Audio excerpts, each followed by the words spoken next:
Paul Scriber, and I'm the president here at Shoreland Lutheran High School.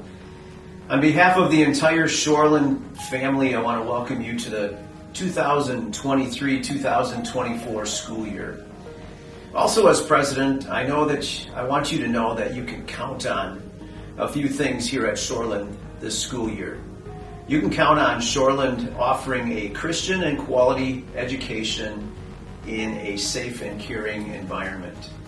Christian education at Shoreland means that it's biblically grounded, Christ-centered, and gospel-driven. It simply means that we teach the Word of God as it's found on the pages of Scripture. We weave that into everything that we do here at Shoreland, and then we talk about the love of Jesus for His redeemed children.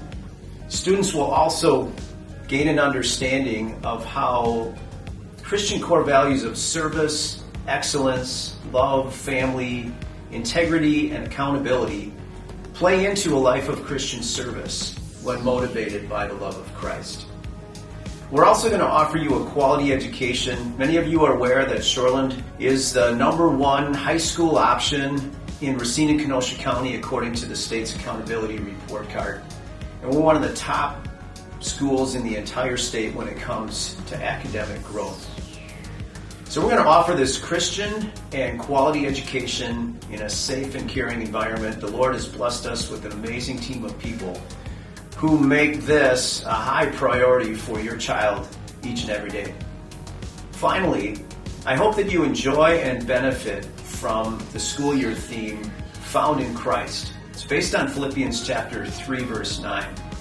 Each and every day, we will be reminded that Jesus found us when we were lost in sin. And because of that, we look to serve Him in our lives of Christian service by serving Him and others. May the Lord richly bless your school year as we, the Shoreland team, serve you by reflecting the love of Jesus. Hi everyone, my name is Sarah Shainfeld and I am Shoreland Lutheran High School school counselor. I'm so excited for you guys to walk through the doors in just a few weeks, whether you are a brand new freshman, a transfer student, or the seasoned junior, senior veterans. I really am just looking forward to keep getting to know all of you better, and I'd love to share with you a little bit of my role here at Shoreland. To start off with, I'd like to go through some of the school counselor roles and what you can expect of me. First of all, some of the things that I would love to help with are academic planning, career planning, and counseling aspects.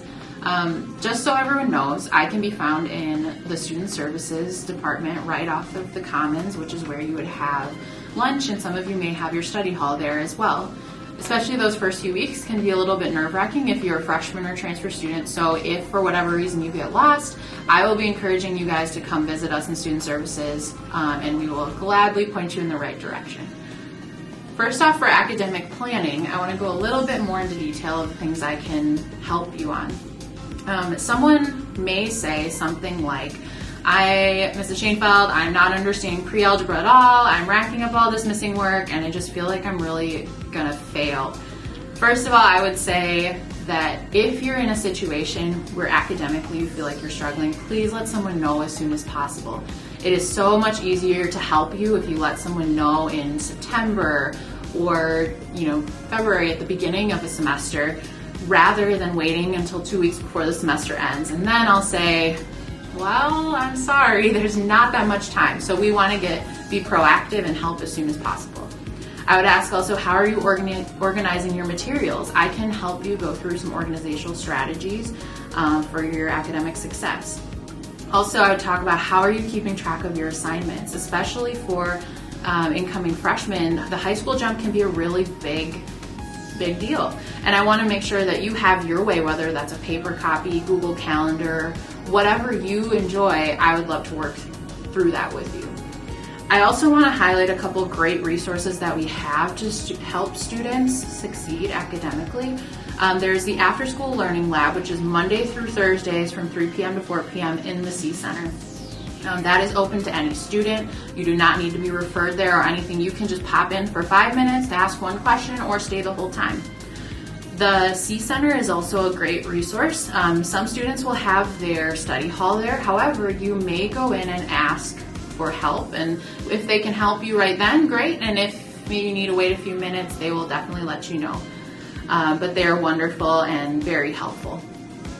Lastly, there is also a peer tutoring option that either I can help figure out, or Mr. Gauger, our Director of Academic Support, can also help you. Peer tutoring is when maybe an upperclassman or someone who's already taken the course that maybe you're struggling in would be able to help you and guide you through things. So all of these options are put in place for your academic success.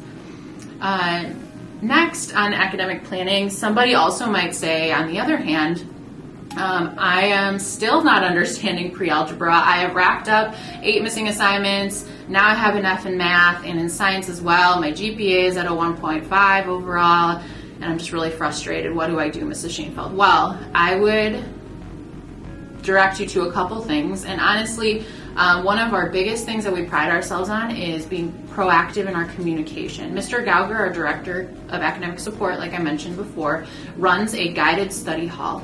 And what that means is when a student has 2 or more Fs, is under a 1.85 GPA, or has 5+ missing assignments, you may be assigned there for 2 weeks or 3 weeks, and it will be mandatory. You will stay with him. He will help you get back on track, and the goal is that you will go back to general study hall when your GPA, failing grades, or missing work is fixed. It's a great resource to make sure that you don't fall behind, and that everyone is on the same page between parents, school, and the student. Next, eligibility is a big piece for all of you sports lovers or drama or forensics. Any of those fall under eligibility. So if you have a GPA at the end of a quarter that is under a 1.85, you are deemed ineligible for that sport. So that can be a really big motivating factor. If you want to play football, you want to be the actor on that stage, make sure you get above a 1.85, and you will definitely be eligible to do all those extracurriculars. Next, I'd like to talk about the career planning aspect. So someone might say, I have no idea what I want to do after high school. I'm just a freshman. And sometimes people say that into their junior, senior year, and that's okay.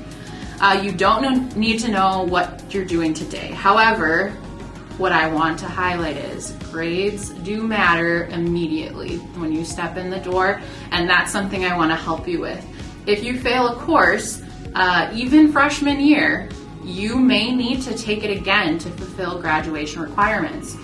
And sometimes that can take a little bit for students to understand, and I really want to make sure that you don't fall behind. But again, we'll be proactive in our communication.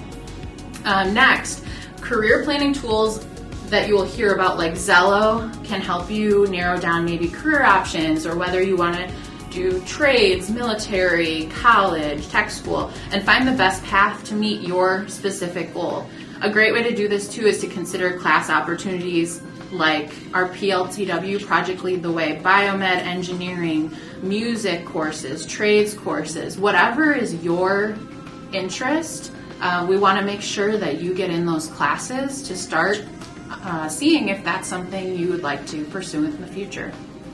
And lastly, some counseling resources that I offer are to students who may be saying something like this. I have not really been feeling like myself lately. There's a lot of things going on at school with friends. I'm just really overwhelmed, and I just really don't like talking about this stuff. Well, first of all, we want to encourage that mental health is extremely important.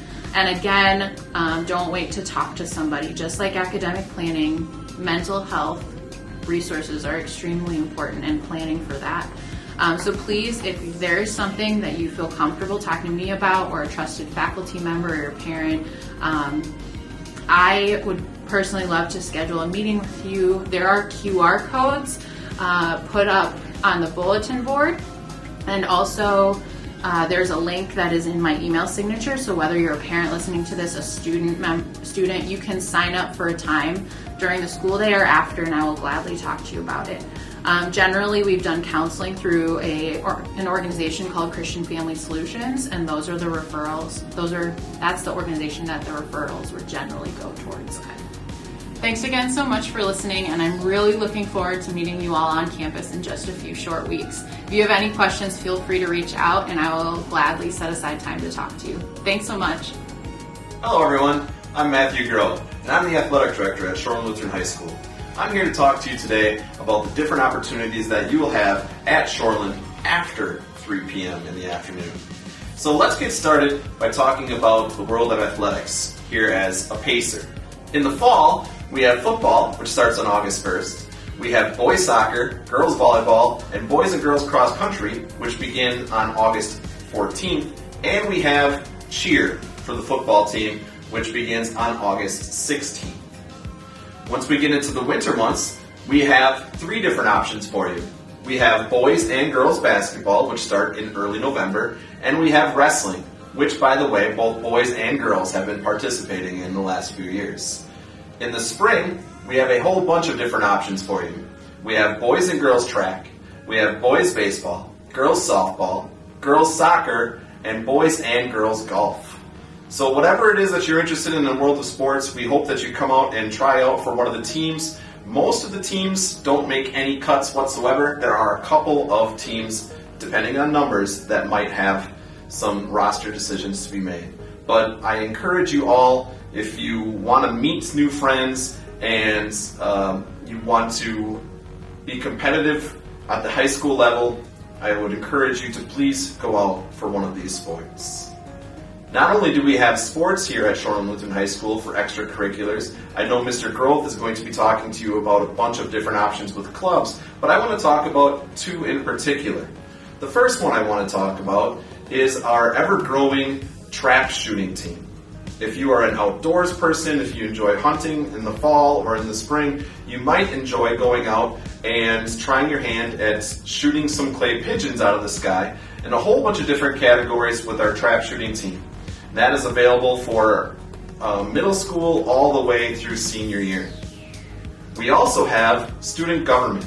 Our student council is in charge of making sure that your life as a student here at Shoreland Lutheran High School is as great as it possibly can be. They're also in charge of making sure that your homecoming week is excellent. They are in charge of planning all the dances over the course of the year, and really just to make sure that life at Shoreland Lutheran High School is great for every single student that is here. Now, the upperclassmen have already been chosen for this year's student council, but if you're a freshman, elections will be taking place in the early fall. I would just like to encourage each and every one of you to make sure that your high school experience is everything that it can be. I would encourage you to come out for one of the many, many different clubs or sports or organizations that Shoreland Lutheran has to offer. And we look forward to you being a Pacer. We'll see you soon. Right ahead. Welcome, parents and students, to Shoreland Lutheran High School. My name is James Groth, and I'm the chair of the music department. Today, I'm here to talk to you about music and club opportunities at Shoreland. To parents, we're honored that you have chosen us to help with the education of your children. And to students, welcome to high school. This is going to be some of the greatest years of your life, and it's going to go by fast. So we want you to take advantage of all the opportunities that you have, and that's what I'm here to talk to you about today. The music department has many opportunities for you to participate. We've got choirs like the concert choir and chamber choir. We also have a chamber orchestra as well as a concert band. There are many extracurricular opportunities in the music department as well. We've got handbells, jazz band, pep band, percussion ensemble, chapel musicians, and other small groups that perform for a variety of events around campus. If performing on stage is your thing, then we've got opportunities for you. Our drama has 2 productions each year, one in the fall, typically a musical, and then one in the spring. We also have a forensics team that is very successful and participates and competes in a variety of events in the winter and early spring. We also have a variety of clubs here at Shoreland that you can participate in. Some of the service organizations that we have include National Honor Society, AV club that does light, sound, and video for various events at school. We also have a Students for Life group that fosters pro-life causes. If you're interested in your future, maybe HOSA, which is the Future Health Professionals, is a club that you might be interested in. We have a ministry club to see if you have the gifts or interest in being in public ministry, either pastor or teacher. We also have a VEX robotics team that competes throughout the school year in events building robots and competing them against a variety of teams. We also have a chess club, so if you want to learn a new game, maybe chess is your thing. The point that I'd like to make is that I want you to be involved in as many different events as possible here in your time at Shoreland. I want you to explore the gifts that God has given you and to see where you might use those gifts in the future. Students, parents, welcome to Shoreland. Hi, my name is Daniel Nolte. I serve as Shoreland's Technology Director. I'll be going over a few items related to technology, especially Chromebooks and PowerSchool. All students at Shoreland are required to have a charged Chromebook at school every day. This device needs to be a Chromebook, not a Windows or Apple laptop. Students must supply their own Chromebooks, which means you can get as fancy a Chromebook as you want or can afford. If you received a Wisconsin School Choice voucher, you have the option of borrowing a basic model Chromebook from Shoreland for the school year, but it does need to be returned during the summer. The Chromebook needs to be enrolled with Shoreland. This happens during orientation night on either August 10th or 15th. Once it is enrolled with Shoreland, it can only be signed into with a Shoreland account and will be filtered and monitored for internet content. Explicit content will be blocked all the time. Most social media and non-educational video and gaming sites will also be blocked, but just during school hours. If a student forgets their Chromebook, we do have rentals available for $2 per day. Should a student forget to charge their Chromebook, chargers are also available to borrow for the low cost of trading your cell phone. Please be sure to permanently label your child's charger with their name, so if it's misplaced, it can be returned to them. If a Chromebook that was purchased by a student stops working or becomes damaged or destroyed, it is your responsibility to get it fixed or get a new one. We here at Shoreland don't have the capability of fixing damaged Chromebooks. If you bought your Chromebook through the group purchase that was offered in May, we will send it in for repairs for you and provide a free loaner. If you're using a borrowed Shoreland Chromebook, we will take care of the repairs, but you are responsible for the cost of those repairs. Finally, all parents and students will definitely want to make sure they can access PowerSchool. PowerSchool is Shoreland's student information system, where you will find details about your child's schedule, grades, attendance, and other important information. In the Shoreland mailing you received in July, there was a letter which contained the information needed for both parents and students to access PowerSchool. You will want to look for that letter and follow the instructions carefully. If you can't find it or are having any trouble at all, please don't hesitate to reach out to me and I will be happy to assist you. You can email me, call, or stop by and see me in person. Once you have your account set up, you can access PowerSchool from any web browser by going to wells.powerschool.com. There's also an app available called PowerSchool Mobile for both Android and iOS devices. You can scan the QR code on the screen to take you directly to it. Note that parents do need to create an account first in the web browser before they can log in on the app. Also, the first time you sign into the app, you need to enter our district code, which is NGBR. You can also look up that code from within the app if you forget it. That's all for technology. Good morning, everyone. My name is Paul Strutz. I serve here at Shoreland Lutheran as the Dean of Students. I also teach American government to seniors, and I help coach varsity football, and I'm the head boys basketball coach. I'm here to share with you some attendance policies that we have, some behavioral policies, and just so you're comfortable with where you're at with your son or daughter here in regards to their dress, their attendance, and also their behavior. The first thing that I would like to discuss is conduct and discipline. We have 4 levels. The first level is typically, let's say someone is talking out of turn or running in the hallway, one of the teachers might ask him, hey, you need to turn around and come back and walk, or hey, you need to slow down, or hey, you need to be quiet while I'm teaching. Each level goes up a little bit more. Second level is if a student would get caught cheating or somehow defacing school property, some type of improper behavior on a school bus, repeated dress code violations, accumulation of 6 tardies or more. Typically what would happen there is they would receive a detention. Level 3 is discipline-wise, some type of physical altercation, possible vandalism here at school, hazing someone, be it online or not, and harassment or rites of initiation. That could possibly be a suspension with the possibility of disenrollment. Level 4, that discipline policy pertains to controlled substances, vaping, alcoholic beverages, on school-related, on school property or at school-related events. Also, the possession of a weapon of some type, whether that be a gun, a knife, or the vandalism of school property. Level 4 discipline is very possibly a suspension with the possibility of disenrollment. Also, the use of social media in an improper way, especially as it pertains to here at school during school hours. Vaping obviously is something that's become extremely popular, especially amongst our youth in today's country. The first offense, if you should be vaping in the building, would be a 3-day suspension. You'd also have to take an online class, and you'd receive a ticket from the Kenosha County Sheriff's Department. It's also a code of conduct, so if your son or daughter is an athlete and is vaping, they would have to serve a code of conduct, which is typically they're going to miss a couple games during the course of whatever season they may be in. Second offense in the building is a ticket from the Kenosha County Sheriff's Department and dismissal from school.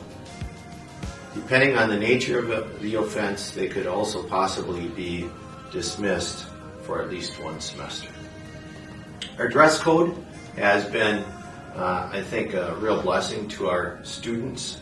Over the course of the last 2 or 3 years, we have made a number of changes to try to make that student appropriate, if you will, or we give the kids some leeway in regards to what they can wear, but we also have some things that were kind of hard and fast that we ask them not to wear. So I would suggest that you as mom and dad read through especially the dress code and see what is and what is not okay. Just a couple of highlights in that regard.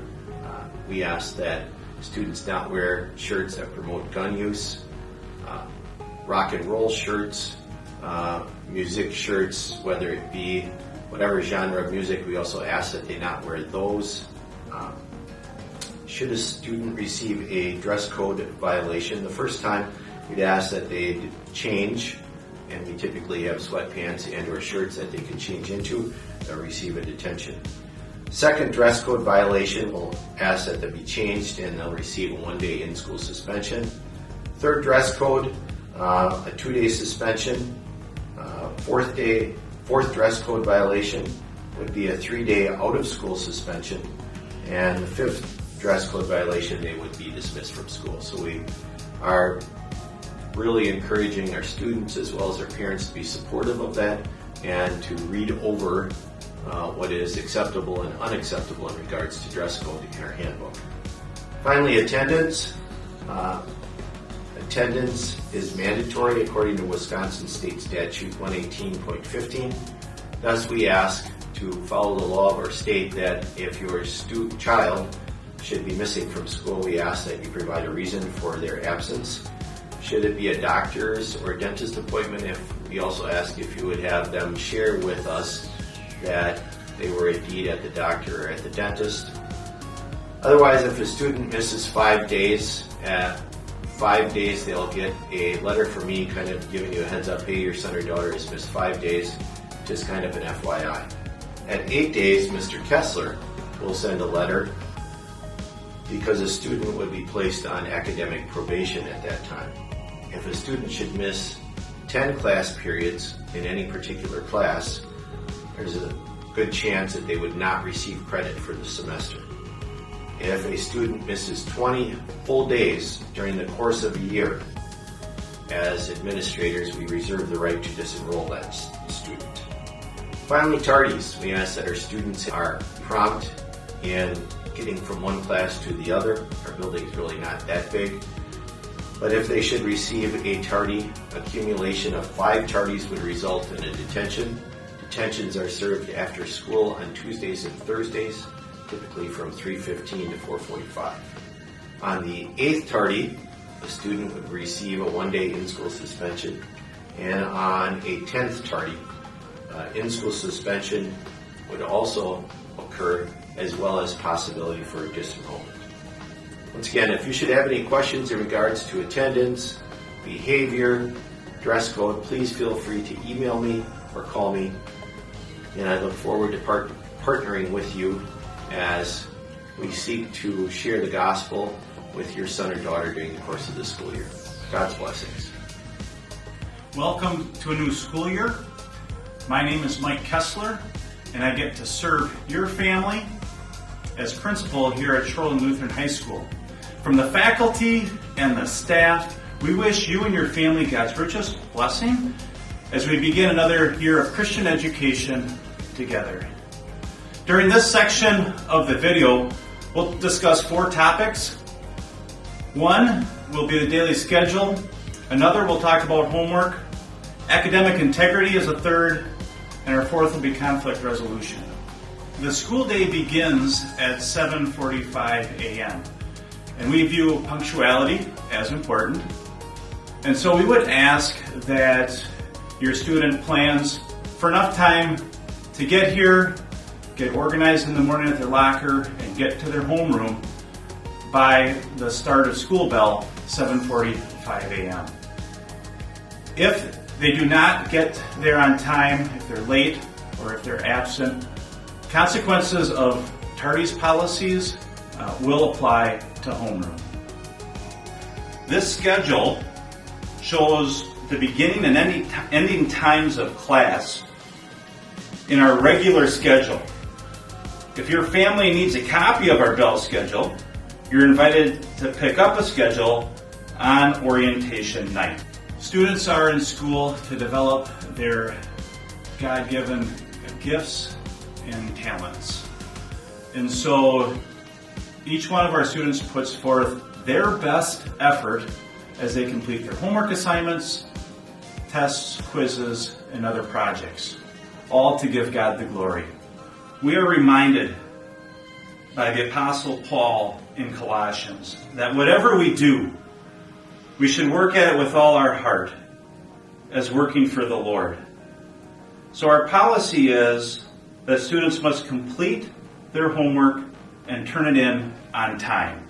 Teachers will communicate processes for students to use should work not be done and turned in on time.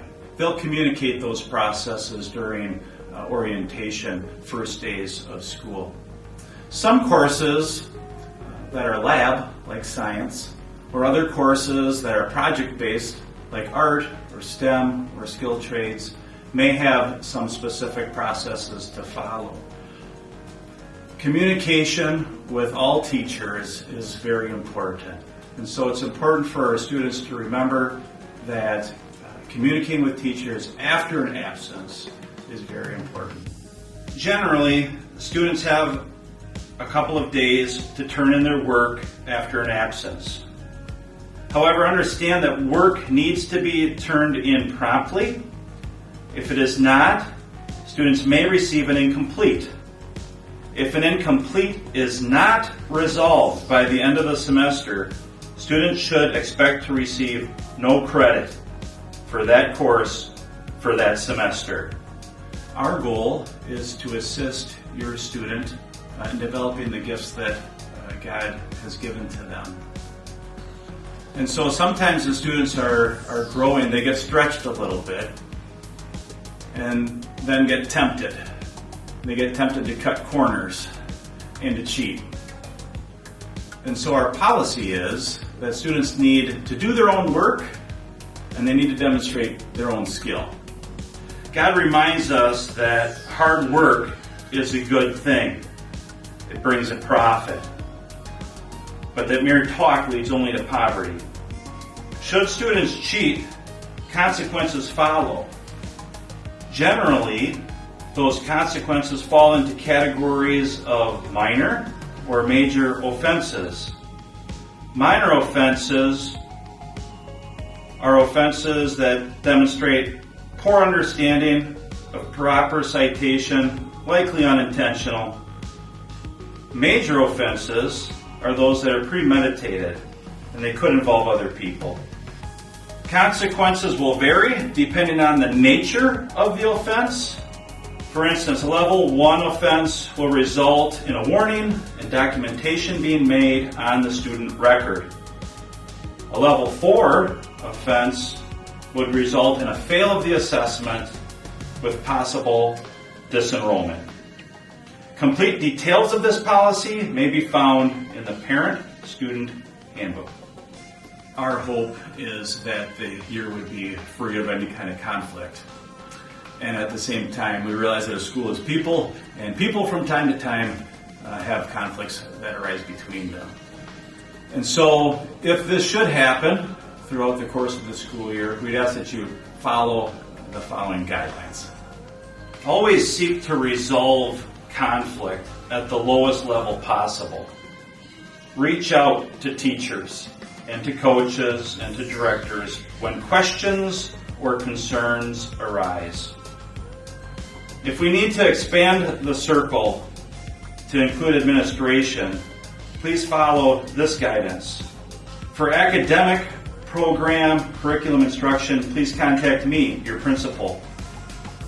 For high school scheduling, post-secondary planning, please contact Mrs. Shainfeld, who is our school counselor. For student life situations, including conduct and discipline, reach out to our Dean of Students, Mr. Strutz. And for athletic and activity-related concerns, please reach out to Mr. Groh, our Athletics and Activities Director. Again, welcome to the new school year, and I look forward to serving you and your family in the year to come.